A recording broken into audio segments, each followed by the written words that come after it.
Assalamualaikum warahmatullahi wabarakatuh. Perkenalkan, kami dari kelompok 7 yang beranggotakan saya Maulani Ifada Nurhani dan kedua rekan saya yaitu Khairi Zainul Aziz dan Muhammad Diki Anggara Putra. Kami akan mempresentasikan makalah kami yang berjudul Perubahan Sosial dan Pendidikan. Dalam pembahasan ini ada 5 topik yang akan kita bahas. Yang pertama yaitu pengertian perubahan sosial. Yang kedua, ciri-ciri perubahan sosial. Yang ketiga, proses perubahan sosial. Yang keempat, faktor yang mendorong dan menghambat perubahan sosial. Dan yang kelima, relasi perubahan sosial dan pendidikan. Langsung saja ke topik pembahasan yang pertama yaitu pengertian perubahan sosial. Perubahan sosial adalah hal yang tidak bisa dihindarkan dari kehidupan bermasyarakat, karena manusia merupakan makhluk sosial, berbudi dan selalu merasa tidak puas. Nah, perubahan tersebut akan terus terjadi. Hakikat perubahan tersebut adalah keinginan setiap orang untuk selalu berubah agar keadaan menjadi lebih baik sesuai dengan kebutuhan. Sosiolog Selo Sumarjan merumuskan pengertian perubahan sosial adalah perubahan di lembaga-lembaga kemasyarakatan dalam suatu masyarakat yang mempengaruhi sistem sosialnya, termasuk nilai, sikap, dan pola perilaku di antara kelompok-kelompok dalam masyarakat tersebut. Menurut Farley pada tahun 1990 dalam Stomka, bahwa perubahan sosial merupakan perubahan kepada pola perilaku, hubungan sosial, lembaga, dan struktur sosial pada waktu tertentu. Hal tersebut terkait dengan adanya perubahan kepada interaksi dalam masyarakat ketika mereka melakukan tindakan dalam masyarakat itu sendiri. Selain itu, menurut Gilin dan Gilin dalam label tahun 1986, perubahan sosial merupakan perubahan yang terjadi pada kehidupan manusia yang diterima berorientasi kepada perubahan kondisi geografis, kebudayaan, material, komposisi penduduk, ideologi, maupun difusi dalam penemuan-penemuan hal yang baru. Gilin dan Gilin mengatakan bahwa perubahan-perubahan sosial sebagai suatu variasi dari cara-cara hidup yang telah diterima, baik karena perubahan kondisi geografis, kebudayaan material, komposisi penduduk, ideologi, maupun karena adanya difusi ataupun penemuan-penemuan baru dalam masyarakat. Selanjutnya akan dilanjutkan oleh rekan saya. Assalamualaikum warahmatullahi wabarakatuh. Melanjutkan dari pembahasan Mbak Ifada, di poin kedua ini kita akan membahas mengenai ciri-ciri perubahan sosial. Di sini saya membagi menjadi 5 ciri-cirinya. Yang pertama yaitu setiap masyarakat pasti akan mengalami perubahan. Itu poin yang pertama. Kemudian ciri yang kedua yaitu perubahan yang terjadi pada suatu lembaga masyarakat dan akan diikuti oleh perubahan-perubahan pada lembaga-lembaga sosial lainnya. Jadi perubahan lembaga masyarakat yang satu itu pasti akan menyebabkan perubahan pada lembaga-lembaga yang lain seperti itu. Kemudian yang ketiga itu ada perubahan sosial yang cepat itu biasanya akan menimbulkan disorganisasi. Nah, disorganisasi ini yang bersifat sementara karena dalam proses penyesuaian diri, kemudian disorganisasi tersebut akan diikuti oleh reorganisasi atau pergantian yang mencakup beberapa pemantapan kaidah-kaidah dan nilai yang baru. Kemudian yang keempat itu ada perubahan sosial yang terjadi dalam bidang material maupun imaterial. Nah, yang kelima ini secara tipologis saya membaginya menjadi menjadi empat poin. Yang pertama yaitu proses sosial. Itu ciri perubahan sosial yang secara tipologis, kemudian segmentasi atau pembagian, kemudian ada perubahan struktur secara individu dan perubahan. Kemudian lanjut di poin ketiga, di sini ada proses perubahan sosial. Jadi perubahan sosial ini tidak hanya langsung terjadi begitu saja, melainkan mengalami beberapa proses atau tahapan. Nah, yang pertama itu ada namanya difusi. Difusi itu sendiri bisa diartikan sebagai proses penyebaran unsur kebudayaan yang meliputi ide, keyakinan, hasil budaya, dan sebagainya dari individu ke individu yang lain. Dari satu golongan kepada golongan yang lain dalam suatu masyarakat ataupun dalam masyarakat satu ke masyarakat yang lain. Jadi di sini terjadi apa ya, kontak sosial, yaitu seperti individu satu ke individu yang lain itu. Kemudian ada akulturasi. Nah, di akulturasi ini diartikan sebagai proses sosial yang timbul apabila suatu kelompok manusia dengan suatu budaya tertentu dihadapkan dengan unsur kebudayaan yang asing.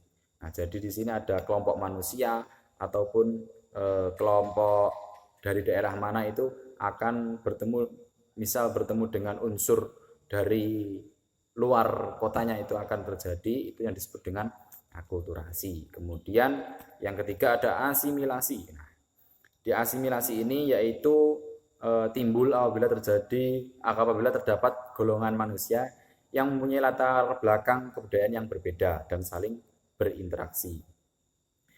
Ini hampir sama dengan yang poin pertama tadi, difusi. Jadi di sini akan ada sebuah interaksi, yang mana interaksi tersebut akan menghasilkan sebuah apa ya,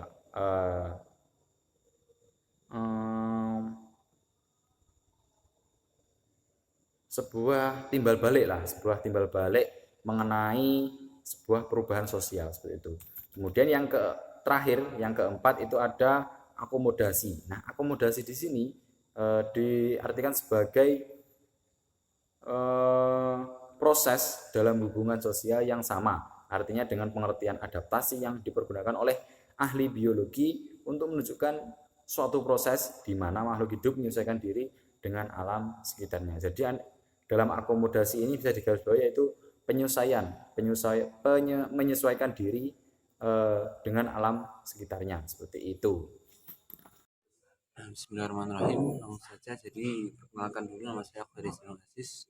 Di sini saya akan meneruskan presentasi dari teman-teman kelompok saya terkait perubahan sosial, dan saya akan menjelaskan sedikit terkait faktor pendorong ataupun mendukung dan juga penghambat dari perubahan sosial. Jadi kalau ngomong beberapa aspek itu ada pendorong dan juga penghambat, artinya ada yang semuanya mendukung terkait perubahan sosial dan juga ada yang menghambat. Yang pertama, kita bahas dulu terkait faktor pendukung. Jadi faktor pendukung itu merupakan faktor yang mendorong ataupun percepat laju perubahan sosial.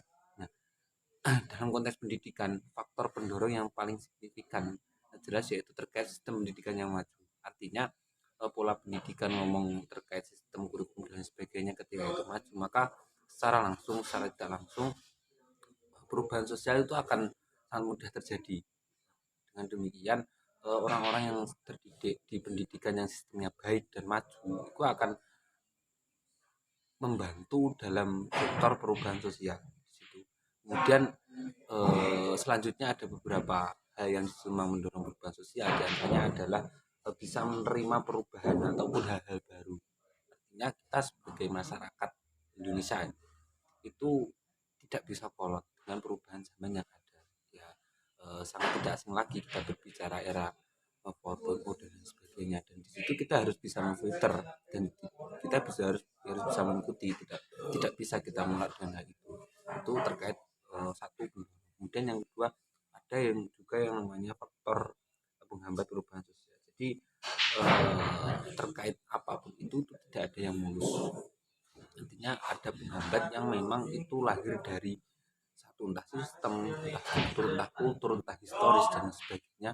Itu pasti ada yang namanya penghambat. Nah, dalam konteks kali ini perubahan sosial itu ada beberapa faktor. Nah, faktor itu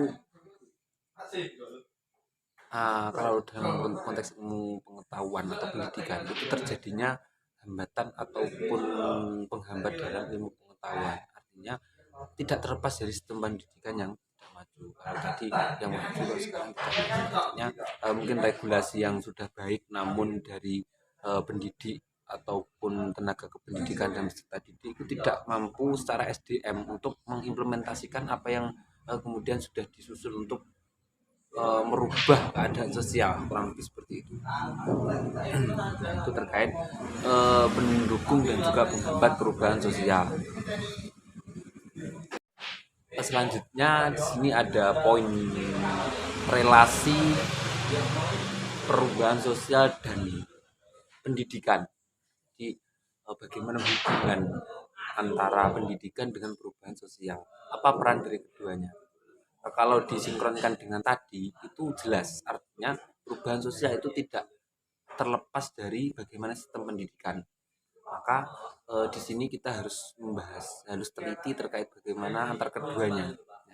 Dan di sini dijelaskan mengenai beberapa tokoh. Nah, jadi antara pendidikan dan masyarakat itu tidak bisa dipisahkan.